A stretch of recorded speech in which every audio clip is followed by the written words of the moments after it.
Dios le bendiga, hermanos. Estamos alegres como cada domingo porque podemos como iglesia alabar a nuestro Dios. Así que comencemos cantando, adorando al Dios que hizo los cielos y la tierra con el poder de su palabra y que reina con toda autoridad.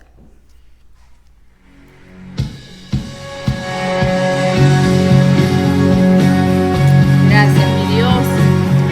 Sea exaltado tu nombre, mi Dios. Grande eres, Señor.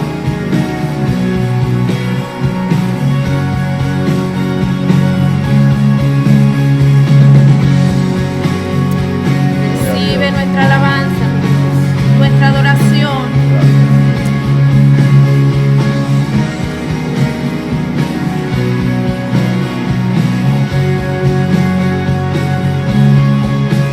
El Dios que hizo los cielos y la tierra con el poder de su palabra y reina con autoridad.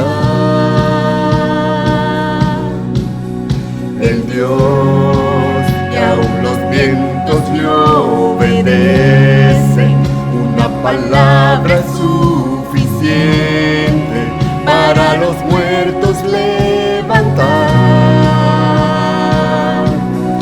Nadie es como Él, oh gran yo soy. Tú eres el Dios que adoramos, todopoderoso y soberano, grande en misericordia y poder para salvar.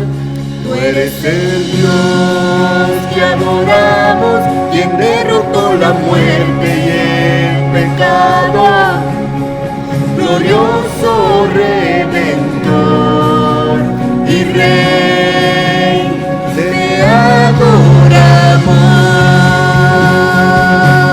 Te adoramos, mi Rey. Gloria a Dios. Grande eres, mi Dios.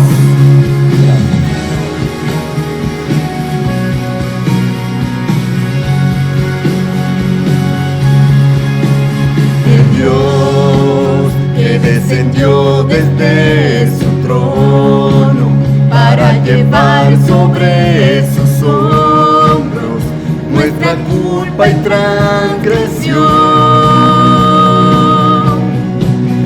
Jesús, exaltado sobre todo, nombre sobre todo nombre, solo en Él hay salvación.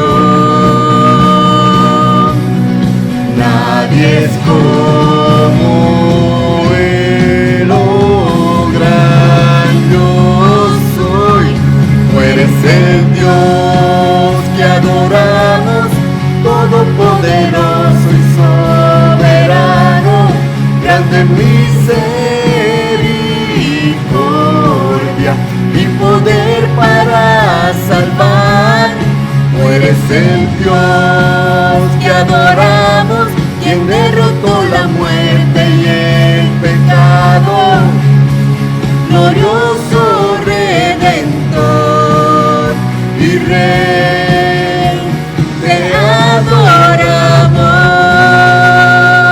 Qué lindo, mi Dios. Te alabamos, exaltamos tu nombre. Eres grande, eres maravilloso, mi Dios. ¿Cómo no alabarte, mi Dios? Tú eres digno de toda alabanza.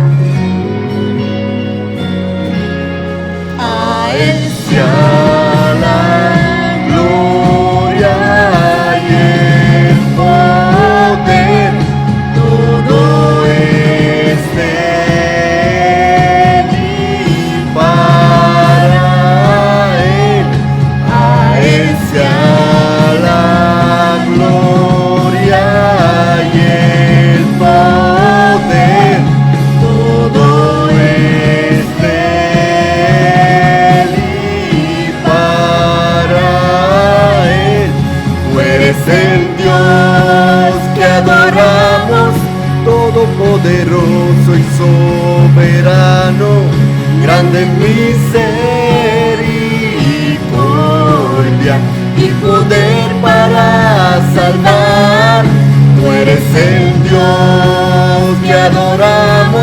quien derrotó la muerte y el pecado, glorioso Redentor y Rey, te adoramos.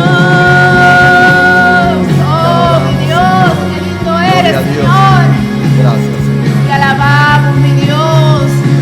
Recibe nuestra alabanza, nuestra adoración. Solamente tú eres digno, mi Dios. Amén. Qué lindo eres, Señor. Grande es tu misericordia, mi Dios. Grande eres, mi Dios. Sigamos cantando a nuestro Dios.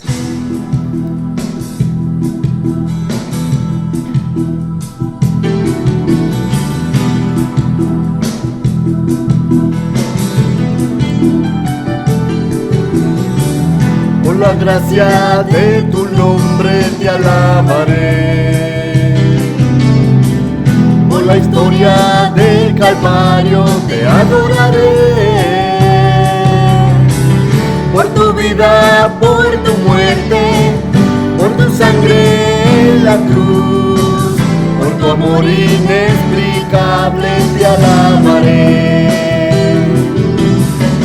Con toda la devoción te alabaré, con toda mi gratitud te exaltaré,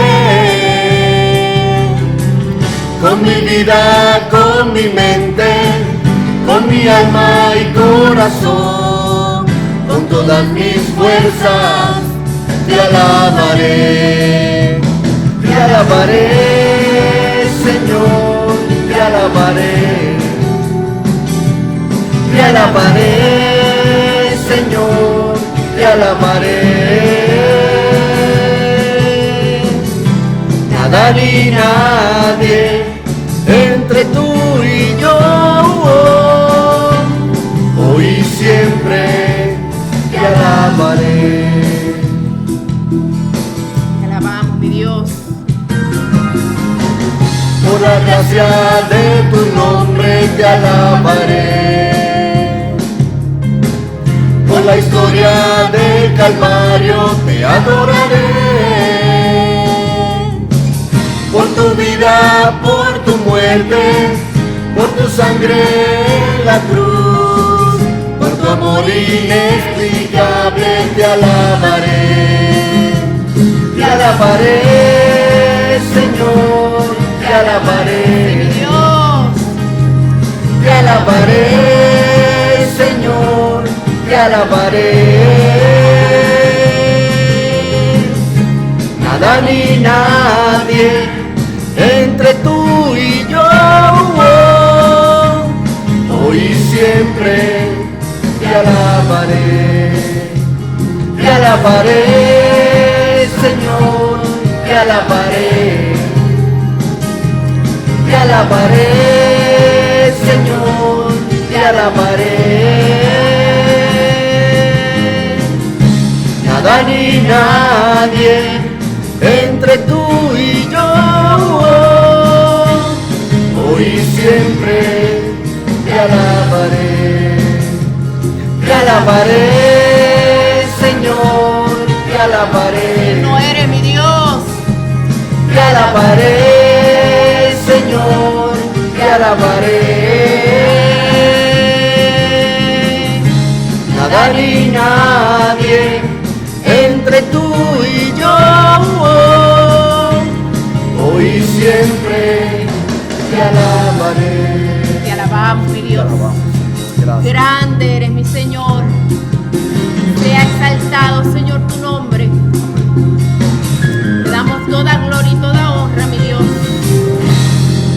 Gracias, mi Dios.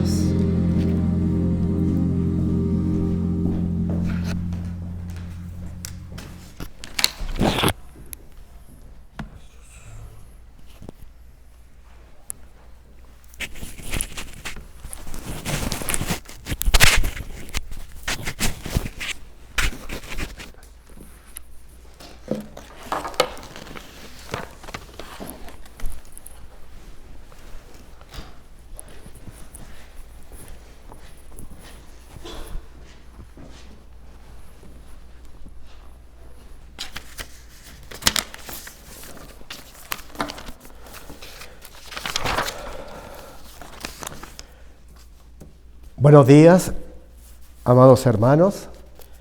Damos gracias, como decía mi hermana adelante, mis hermanos de la alabanza. Es un privilegio tener la oportunidad de poder adorar a nuestro Dios, de escuchar su palabra, predicar la palabra del Señor y estar, aunque sea por online, en comunión con cada uno de nuestros hermanos de Puerta Abierta y todos los demás que nos están mirando. Les saludo a cada uno de ustedes y aprovecho la oportunidad de decir a todos los que hemos estado de cumpleaños este mes, saludarles, los que estuvieron, los que están y los que estarán, ya que este mes de febrero es de muchas fiestas, Puerta Abierta.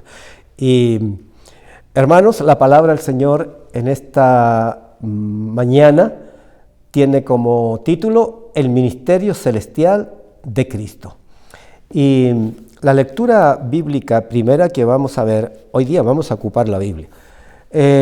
Segunda de Corintios 4, del 3 al 6. Después, Juan capítulo 1, versículo 11 al 13. Voy a leer la que está en Corintios, pero antes voy a orar. Padre Celestial, en este momento proclamo, Señor, mi absoluta dependencia de ti.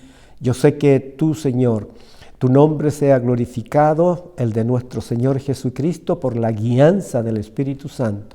Espíritu Santo de Dios, guíame tú, Señor. Tú eres el que guía a toda verdad. Trae, Señor, esa claridad de tu palabra y que tu Espíritu sea tocando a cada uno de mis hermanos. Toda palabra es una semilla, la cual, Señor, cual sea la edad de las personas, cual sea el nivel de conocimiento, pero esa semilla, Señor, cuando hay esa disposición, esa fe de recibir palabra tuya, esa semilla es sembrada en el corazón y llegará el momento en que el Espíritu Santo dará revelación. Gracias, gracias mi Dios, úngeme, Señor. Amén. Bien, quiero primeramente explicar algo que es muy importante, Puerta Abierta. Las predicaciones, las enseñanzas que estoy dando este último tiempo están relacionadas en establecer, en lograr los tres objetivos que nos hemos propuesto como Puerta Abierta: el sacerdocio familiar, el discipulado con los hermanos de la iglesia y tercero, el evangelismo. Y todo esto tiene como en este tiempo de pandemia realizarlos en los hogares. Entonces yo animo a cada uno, hermano, por favor, pónganse en contacto 2 matrimonios y júntense en sus casas para que un día a la semana y allí ustedes puedan conversar, analizar la palabra que está siendo predicada. También quiero aclarar que hay enseñanzas que están directamente para preparar a los padres, enseñar a los padres temas que son más simples y puedan así participar con sus hijos y tener ese sacerdocio familiar. Pero también hay otra parte en la cual estoy entregando que está relacionada con discipulado. Está relacionada para con ustedes, cuando se juntan con sus discípulos, puedan analizarla. Y esa es la que hoy día voy a hablar. Este tema está para todos. No se preocupen, los niños, los hijos, pueden escucharlo con mayor razón. Como dije al principio, el Espíritu Santo es el que siembra la palabra en los corazones. Y llegará un momento en que esa palabra saldrá. Bien. Entonces, el título es Ministerio Celestial de Cristo. La lectura bíblica de 2 Corintios 4, 3, 6 dice: pero si nuestro evangelio está aún encubierto, entre los que se pierden está encubierto, en los cuales el Dios de este siglo cegó el entendimiento de los incrédulos, para que no les resplandezca la luz del Evangelio de la gloria de Cristo, el cual es la imagen. Porque no nos predicamos a nosotros mismos, sino a Jesucristo como Señor y a nosotros como vuestros siervos por amor de Jesús. Porque Dios, que mandó que de las tinieblas resplandeciese la luz, es el que resplandeció en nuestros corazones para iluminación del conocimiento de la gloria de Dios en la faz de Jesucristo. Bien, ¿se dan cuenta? Aquí inmediatamente sale a relucir que el Evangelio de Jesucristo, aún está encubierto, dice, entre aquellos que se pierden, encubierto, en los cuales el Dios de este siglo, ¿quién es el Dios de este siglo? Satanás, cegó el entendimiento de los incrédulos para que no les resplandezca la luz del Evangelio, de la gloria de Cristo, el cual es la imagen de Dios. Aquí nos está diciendo el apóstol Pablo, hay un evangelio que es de la gloria de Jesucristo, es un evangelio glorioso, maravilloso, pero que no está al alcance de todos. ¿Por qué? Porque Satanás, como no ha podido erradicar el cristianismo del mundo, pero su estrategia ha sido apagar, esconder todo lo que está relacionado con el evangelio poderoso, el evangelio de la gloria de Cristo, todo lo que es sobrenatural. ¿Ok? ¿Me están entendiendo? Eso es lo que está dando a entender aquí. Entonces, este pasaje nos revela cuál es la estrategia del diablo para neutralizar el poder del evangelio. El Dios de este siglo oculta, esconde, impide que la gloria de Cristo, del Cristo resucitado y glorificado, sea revelada. Y esto nos lleva, hermano, a que el Evangelio, la primera venida de Cristo, tiene dos facetas. No es que haya dos evangelios diferentes, no, tiene dos facetas, dos fases, el Evangelio de Jesucristo. En Juan capítulo 1, 11 al 13, nosotros leemos, es muy conocido, todos lo sabemos de memoria. Juan 1:12, ya.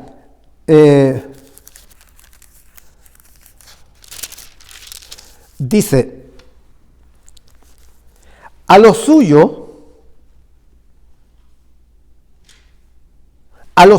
vino y los suyos no lo recibieron. Mas a todos los que le recibieron, a los que creen en su nombre, les dio potestad de ser hechos hijos de Dios, los cuales no son engendrados de sangre, ni de voluntad de carne, ni de voluntad de varón, sino de Dios. Amén. Ya. Lo que nosotros vemos aquí es que cuando Cristo vino en su primera venida, se encontró con un Israel que se había convertido, la revelación del Antiguo Testamento en algo totalmente cambiado al espíritu de la ley dada por Dios. Jesús se encuentra, cuando viene, es cuando el judaísmo está en una crisis total, en que la palabra de Dios se ha cambiado, no se le ha dado, no se ha enseñado el espíritu de la letra, el espíritu de la ley, sino que al revés, la ley llegó a ser tan insostenible por los cambios hechos a causa de las costumbres y las conveniencias de los fariseos y sacerdotes, haciendo alianzas políticas con los gobernantes de turno. ¿Aló? Escuchen. ¿No les parece algo medio parecido, medio conocido esto? En aquel tiempo, hermano, Jesús durante su ministerio en la tierra camina con el hombre y anda entre los hombres. ¿Qué quiere decir esto? Jesús, Él viene en cuerpo, ¿verdad? Él vino, se encarnó. Y Jesús, ¿qué es lo que está allí enseñando? Es un ministerio para un evangelio para la tierra. Dice, primeramente, Jesús vino para predicar el evangelio a los suyos.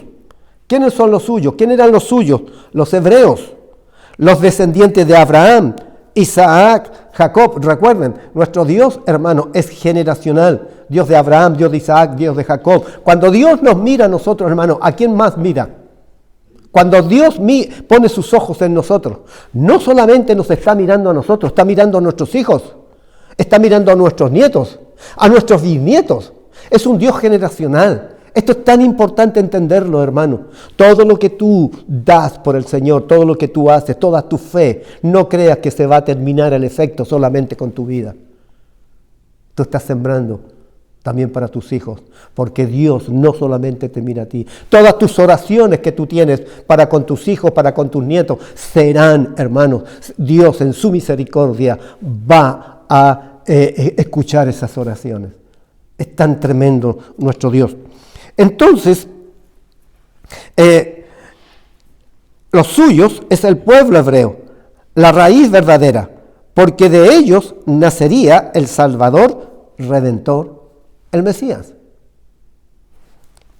Segundo, estamos analizando Juan 1, 11 al 13. Segundo, pero los suyos, dice, los hebreos no le recibieron, mas a todos los que creyeron en él.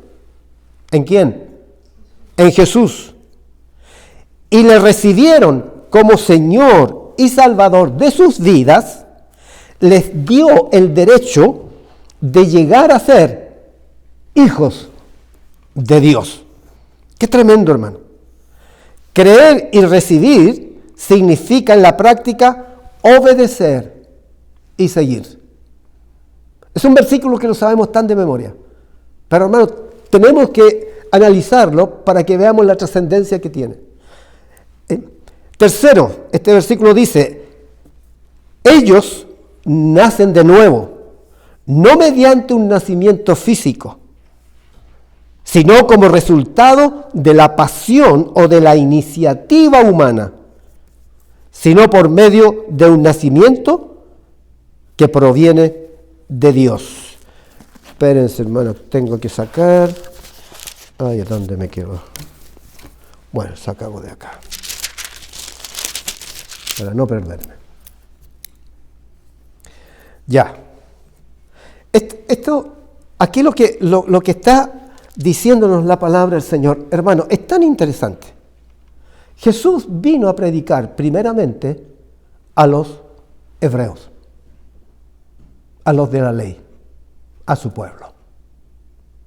Vemos que su evangelio, ese es un evangelio terrestre, por decirlo, natural, es para el pueblo. A los suyos vino, y los suyos no le recibieron. Qué tremendo. ¿Ah? Pero dice que a los que le recibieron, a los que creen en su nombre, les dio potestad de ser hechos hijos de Dios. Y esto no es por voluntad humana. ¿Ah?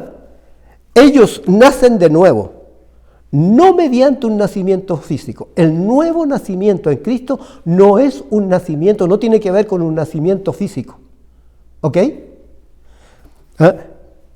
Como resultado de la pasión o de la iniciativa humana. No es de iniciativa humana, es de Dios, sino que por medio de un nacimiento que proviene de Dios. Fíjense que esto, mientras preparaba el tema, alguien me llamó y me hizo una pregunta. Me dice, pastor, explícame, ¿cuál es la diferencia entre ser hijo de Dios y ser criatura de Dios?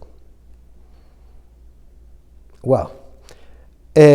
Inmediatamente capté la idea para dónde iba, porque es una situación que en este momento está muy de moda. Está allí. Entonces, escuchen con atención, porque esto es importante. Este punto es muy importante entenderlo bien. Porque se está acusando de que nosotros, los creyentes, los cristianos, hacemos diferencias. Lo voy a decir suave. Hacemos diferencias y tenemos diferentes niveles. Y esto está causando muchos problemas.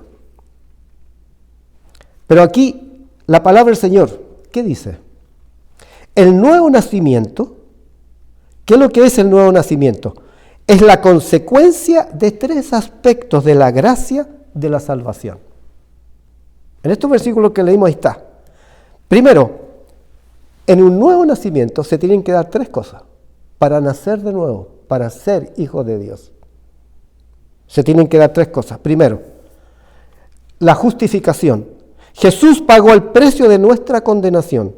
Murió en reemplazo por nosotros. Justificados pues por la fe tenemos paz para con Dios por medio de nuestro Señor Jesucristo. O sea, ¿es por voluntad humana? No. ¿Es una voluntad de la iglesia? ¿De la religión? No. ¿Está en nuestras manos, en los cristianos, en el pastor, decidir quién es o quién no es hijo de Dios? No. Es algo totalmente de Dios. Entonces, ¿por qué? Porque el que nos justifica delante de Él es Jesucristo. Cristo murió para justificarnos, para que nosotros fuéramos perdonados de parte de Dios, porque Él pagó el precio de nuestra condenación, murió en reemplazo de nosotros. Amén. Ya, eso es lo primero que tiene que suceder para el nuevo nacimiento. Segundo, regeneración y adopción por el Padre. Cristo muere en la cruz por nosotros, pero ¿quién decide? Es el Padre. Es el Padre el que Él decide si nos adopta o no nos adopta como hijos de Dios. ¿Ok?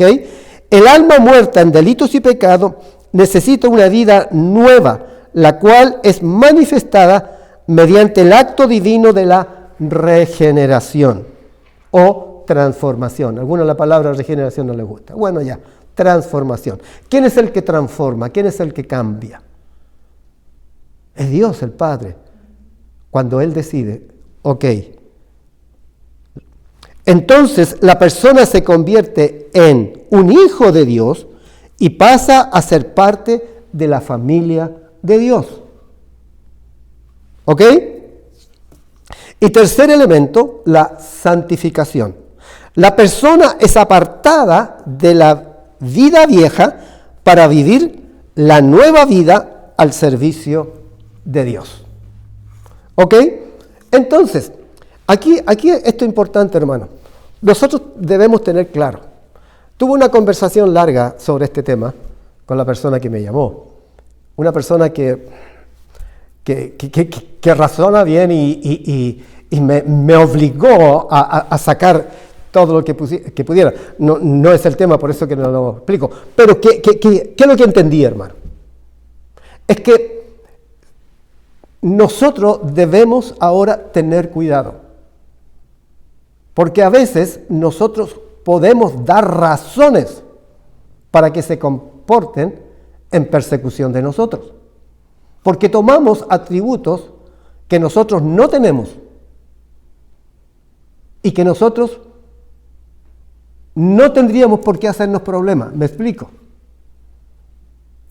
De mí, como pastor, no depende designar quién es hijo de Dios y quién no es hijo de Dios.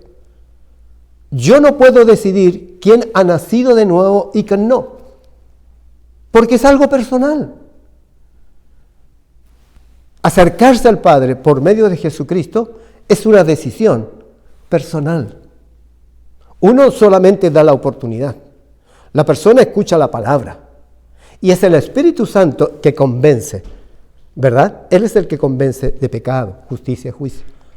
No es uno. Uno no obliga. Pero ahí tenemos que tener cuidado. Entonces, una persona voluntariamente decide,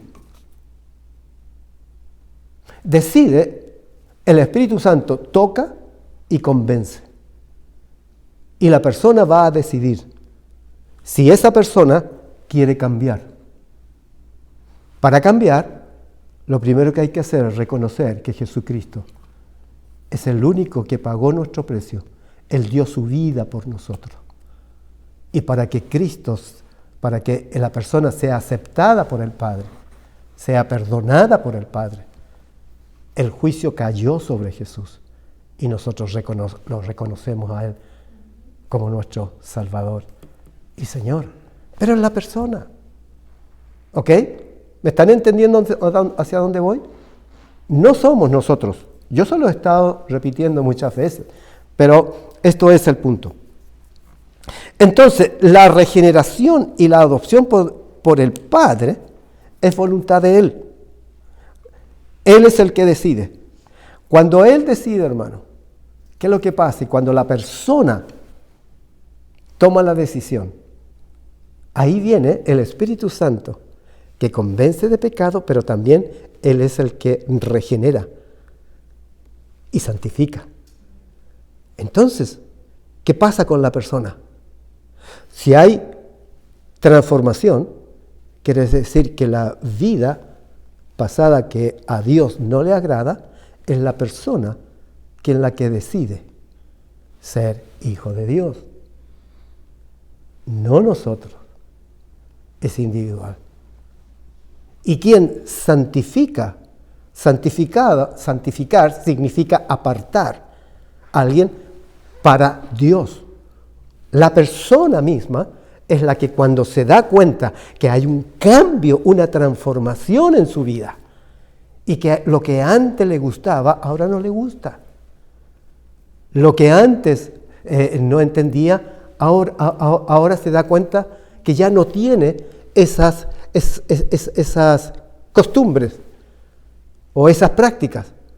Pero es porque es entre una relación personal con Dios. Y el Espíritu Santo, entonces, ¿qué es lo que hace? Empieza a apartarlo de la vieja manera de vivir para vivir una vida en abundancia, una nueva vida en Cristo. ¿Aló? ¿Me entienden? Pero eso es lo que nosotros, hermanos, como cristianos, necesitamos conocerlo, dominarlo bien, para que cuando alguien viene a nosotros y quiere colocarnos en una situación conflictiva, y nosotros vamos a ir al choque, hermano, no. Pero dime, ¿quién decide quién es hijo de Dios? Es Dios. Y para que Dios te haga hijo de Dios, si tú te ofendes porque no eres hijo de Dios, ¿quieres serlo? ¿Quieres serlo? Yo te ayudo, te llevo, te enseño cómo serlo. Pero es tuyo, tú decides. Y para que tú recibas todas las bendiciones de Dios, bueno, ahí está, tienes que seguir el proceso. Bien, entonces, hermano, aquí esto es importante, porque ahora esto es como un paréntesis, el tema en sí, lo que aquí está hablando, es con respecto a la primera fase de la venida de Cristo. Cristo viene a los suyos, y los suyos no le recibieron. Eso es un evangelio de la tierra, un evangelio que viene a lo suyo. Hermanos, allí Jesús se enfoca en el pueblo judío, en el pueblo hebreo. Predica el evangelio, sana, hace milagros, resucita muertos, echa fuera demonios. En él hay una sobrenaturalidad, pero que está ejercida por él solamente. Es un evangelio de la tierra. La segunda fase, que es la que me interesa, de la primera venida de Cristo, el Cristo resucitado, ascendido y glorificado vive en el nuevo hombre por medio del Espíritu Santo. Y solo Él da testimonio a nuestro espíritu si somos o no somos hijos, o si somos salvos, no nosotros. Él es el closet. Esta segunda fase, Jesús, para desarrollar esta segunda fase, Jesús tiene que morir, resucitar, un cuerpo glorificado y ascender a los cielos. ¿Verdad? ¿Ven la diferencia en el primer evangelio? Es el mismo, pero la primera fase es una fase limitada. Por eso algunos líderes religiosos, uno bien famoso, dijo que Jesús había fracasado en su ministerio. Es porque no entienden esto. El apóstol Juan habla de Cristo como el unigénito. Aquí en Juan 1, 18 dice: a Dios nadie le dio jamás. El unigénito Hijo que está en el seno del Padre, Él le ha dado a conocer. Cuando Juan habla del unigénito, ¿de quién se está refiriendo? El unigénito Hijo de Dios. El Hijo triuno. En el Dios triuno, Dios Padre, Dios Hijo, Dios Espíritu Santo. Aquí está hablando del Dios Hijo. Dios Hijo es el unigénito. No hay otro. Es el único. Él es el que existe desde antes de la fundación del mundo. Él es el que dejó su gloria para venir y se encarnó. Él es el que vivió aquí en la tierra, murió, resucitó y fue glorificado y toma su lugar. ¿Ok? Eso es Juan quien habla de eso. En el 3:16 también lo encontramos. Dice: porque de tal manera amó Dios al mundo, también es muy conocido, que ha dado a su Hijo unigénito, para que todo aquel que en Él cree no se pierda, mas tenga vida eterna. Es el unigénito, es el único que puede salvar, es el único que nos puede justificar, es el único que tiene el poder. Esa sangre derramada en la cruz, toda la obra de la cruz, es solamente de uno unigénito, el unigénito. ¿Ok? Ya, esto lo van a entender porque es importante tenerlo claro. ¿Ah? El apóstol Pablo, él es el que habla de primogénitos. ¿Cuál es la diferencia entre unigénitos y primogénitos? Primogénitos somos nosotros, los que recibimos a Jesucristo como Señor y Salvador, los que hemos nacido de nuevo, los que hemos sido justificados, transformados y santificados. En otras palabras, los hijos de Dios. ¿Ah? Primogénito. Cristo es el mayor de muchos hermanos.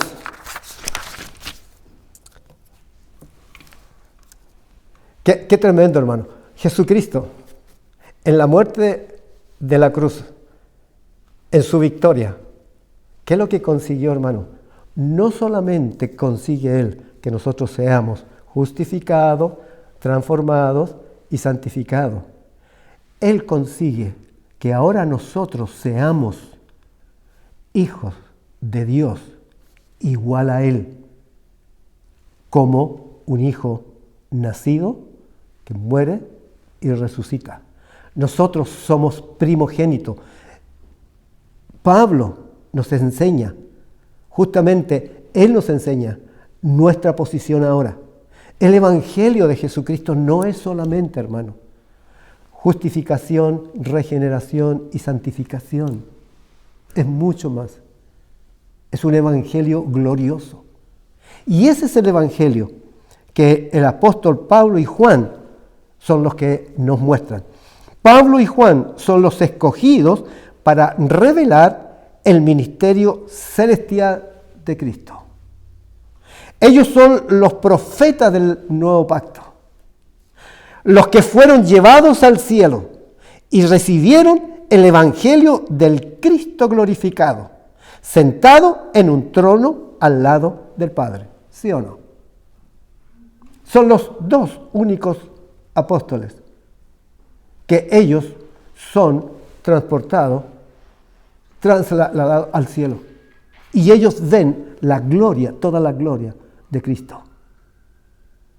Y ellos son los que justamente revelan este evangelio todopoderoso. Leamos. Vamos a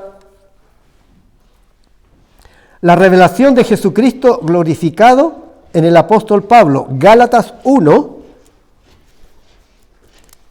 11 al 18. Lo voy a leer. Gálatas 1, del 11 al 18. Dice, miren, escuchen con atención. Mas os hago saber, hermanos, que el evangelio anunciado por mí no es según hombre, pues yo ni lo recibí ni lo aprendí de hombre alguno, sino por revelación de Jesucristo. Fíjense, porque ya habéis oído acerca de mi conducta en otro tiempo en el judaísmo, que perseguía sobremanera la iglesia de Dios y la asolaba. Y en el judaísmo aventajaba a muchos de mis contemporáneos en mi nación, siendo mucho más celoso de las tradiciones de mis padres. Pero cuando agradó a Dios, que me apartó desde el vientre de mi madre y me llamó por su gracia, gloria a Dios, revelar a su Hijo en mí, para que yo le predicase entre los gentiles, no consulté enseguida con carne y sangre, con otras personas, ni subí a Jerusalén a los que eran apóstoles antes que yo, sino que fui a Arabia y volví de nuevo a Damasco. Después, pasados 3 años, subí a Jerusalén para ver a Pedro y permanecí con él 15 días. Bueno, sigan ustedes leyendo este capítulo y el capítulo 2 y van a ver que Pablo fue llevado varias veces. Fue un periodo, hermanos, de 14 años en que Jesucristo mismo, por medio del Espíritu Santo y en forma sobrenatural, le muestra el Evangelio celestial, el Evangelio sobrenatural, que ahora con la Iglesia es manifestada. ¿Para qué? Para que Pablo, dice, la enseñe.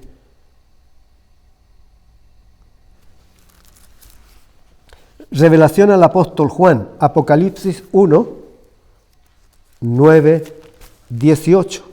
Dice, yo Juan, vuestro hermano y copartícipe vuestro en la tribulación, en el reino y en la paciencia de Jesucristo. Estaba en la isla llamada Pasmos por causa de la palabra de Dios y el testimonio de Jesucristo. Yo estaba en el Espíritu, con mayúscula, en el día del Señor, o sea, lleno del Espíritu Santo. Y oí detrás de mí una gran voz como trompeta, que decía, yo soy el Alfa y la Omega, el primero y el último.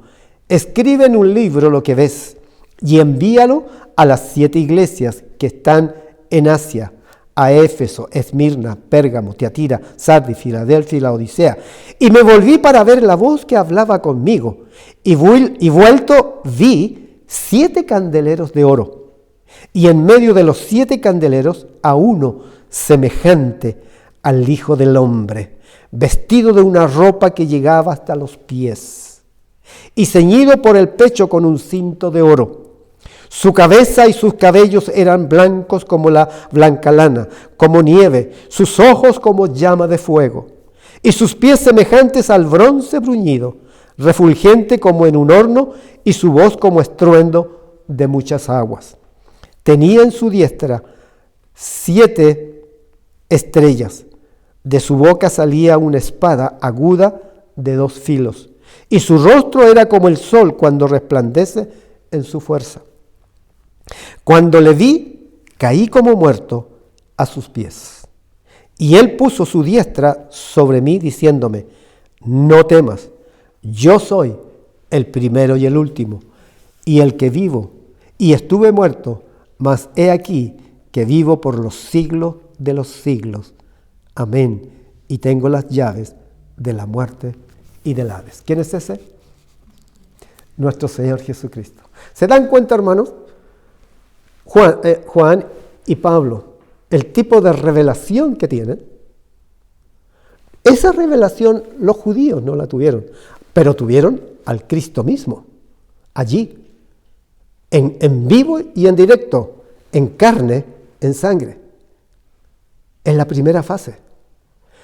Y ahora, acá, estos 2 apóstoles tienen la oportunidad de la revelación. Veamos. Entonces, con esto podemos distinguir una cosa, hermano. Aquí me voy a ir como por el filo de algunas doctrinas. ¿Eh? Pero lo hago con toda inocencia. No estoy creando una doctrina nueva, sino que es lo que está ahí. El Evangelio de la Tierra. ¿Cuál es el Evangelio de la Tierra?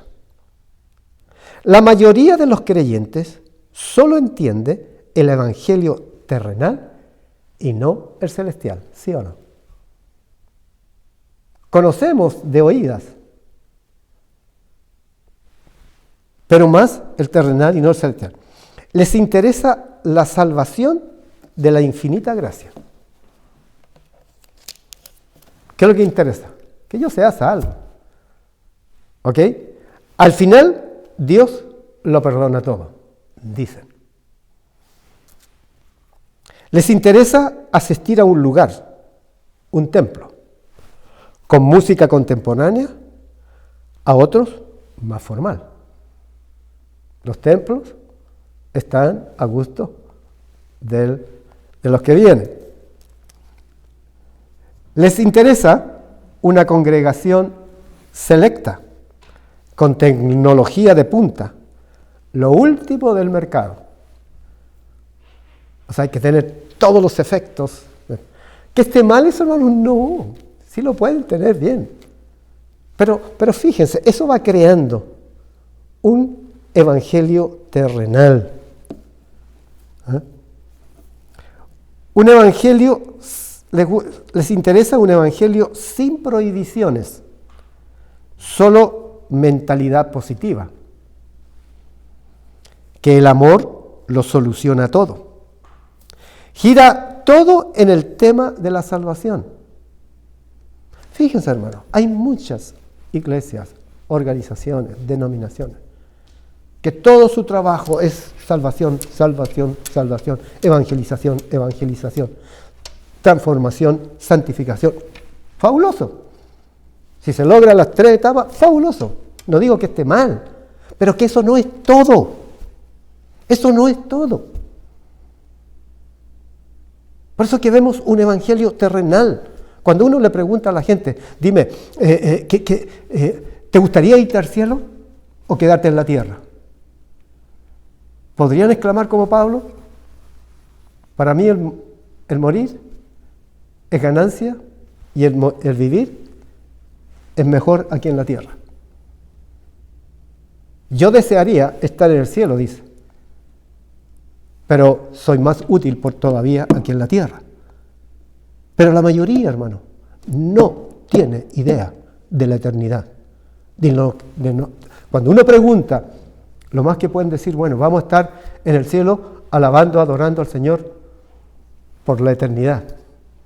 Y yo pregunto, ¿cuánto tiempo normalmente la gente, cuánto tiempo puede aguantar estar adorando, alabando al Señor?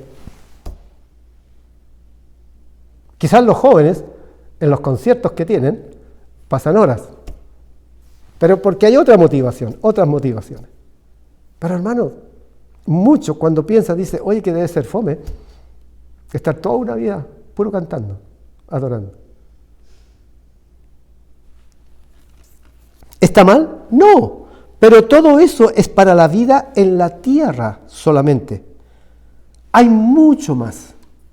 Y el Evangelio del cielo es el que nos revela. Por eso es que Pablo y Juan fueron alzados. ¡Wow! El Evangelio del cielo. El Evangelio del cielo comienza en Hechos 2:8 hasta el final del libro y la Biblia. Hermanos, de Hechos capítulo 2 adelante, ustedes comiencen a leer y van a ver todo lo que nos muestra. Y aquí se lo muestro. El Espíritu Santo con Juan y Pablo dan a conocer el Evangelio celestial de Jesucristo. Capítulo 2 de Hechos. Pedro predica en lenguas. Y todos le entendían. Había más de 15 nacionalidades y Pedro está predicando. Y todos lo entienden en su idioma. Capítulo 3. Pedro y Juan sanan un cojo de nacimiento. Antes los apóstoles habían hecho eso, todo lo hizo Cristo. En el Evangelio terrenal, todo es lo que hacía Cristo. Pero aquí lo hacen ellos ahora. Capítulo 4. Eran de un corazón y un alma, compartían todo lo que tenían de corazón. Capítulo 5. Los que mienten, mueren. Ananías y Zafira. Capítulo 6. Los sacerdotes se convierten. Capítulo 7. Muere un diácono y ve el cielo abierto y a Jesucristo sentado a la diestra del Padre. Fíjense, hermano, ¿se dan cuenta que es un evangelio celestial? Es un evangelio sobrenatural. Ya está fuera de las dimensiones, de las limitaciones de la tierra. Capítulo 8. Felipe fue transportado a otra ciudad después de bautizar al etíope. ¡Pum! Lo bautiza y ¿qué pasa? ¡Rum! Se va, aparece en otro lugar. La sobrenaturalidad de Dios. Es el evangelio de la gloria de Dios. Capítulo 9. Se convierte Saulo. Capítulo 10. Pedro comienza a predicar el evangelio a los gentiles. Comienza la iglesia gentil. Nosotros. Fíjense todo esto, hermanos. Le di solamente 10 capítulos. Pero ya sabemos que es mucho más. Con esto termino. Escuchen con atención. Todos los acontecimientos descritos en el libro de Hechos es el relato de la obra de Dios a través del Espíritu Santo. ¿Amén? Ya, cosa que nosotros lo sabemos, pero tenemos que tenerlo claro. Prioridad 1, ser lleno del Espíritu Santo. La propagación y testimonio del Evangelio en Jerusalén, Judea, Samaria y el resto del mundo civilizado de ese tiempo. Hermanos, en 100 años, un poquito más, 150 podría ser, pero en ese tiempo ellos evangelizaron todo el mundo. Pero miren esto, toda esta obra maravillosa, extraordinaria y poderosa fue realizada tomando como base de reunión y discipulado los hogares de los hermanos convertidos. ¡Ay, mi Dios! ¿Entienden? Todo esto, hermano, todo el evangelio sobrenatural de Cristo, ¿dónde se realiza? ¿Dónde? ¿En un templo? Hermanos, no estoy en contra del templo en sí. ¡Ay! No, hermano, no. Pero que entendamos una cosa. Dios se mueve en el hogar. Estos 3 objetivos que tenemos, hermano. El sacerdocio familiar. Yo sé que es difícil, pero tenemos que conseguirlo. Porque este es el modelo que Dios hizo. Cuando Cristo venga en su segunda venida, la iglesia recibirá al Señor de señores en un ambiente de hogar.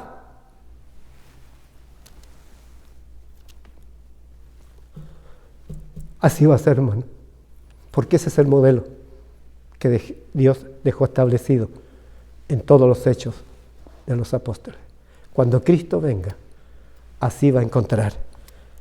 Viviendo la manifestación del evangelio poderoso y un mundo religioso comprometido con el mundo de turno. Así, cuando Cristo venga, así va a ser, hermano. Nosotros en las iglesias vamos a estar en los hogares todavía. ¿Por qué? Porque vienen tiempos muy difíciles. Amados, puerta abierta, establece en tu hogar el sacerdocio familiar. No sé más. ¿Con qué más argumentos hacerles entender, hermano, que esto es lo que viene. ¡Qué maravilloso! El Señor es tan sabio y Él sabe solamente que estos 3 proyectos son los que tenemos que cumplir. Establecer el hogar sacerdocio familiar. Júntense 2 matrimonios y comenten, analicen las predicaciones. Imagínense esto que pasamos ahora. ¿Cuánto no tienen que analizar, orar al Señor para que esto sea revelado? Tercero, oren, compartan, inviten a personas para evangelizar. 3 simples pero profundas cosas que tenemos que hacer. Padre Celestial, te alabo y te bendigo. Señor, que esta palabra toque los corazones de cada uno de aquellos que lo han escuchado. En tu nombre, Jesús. Amén. Amén.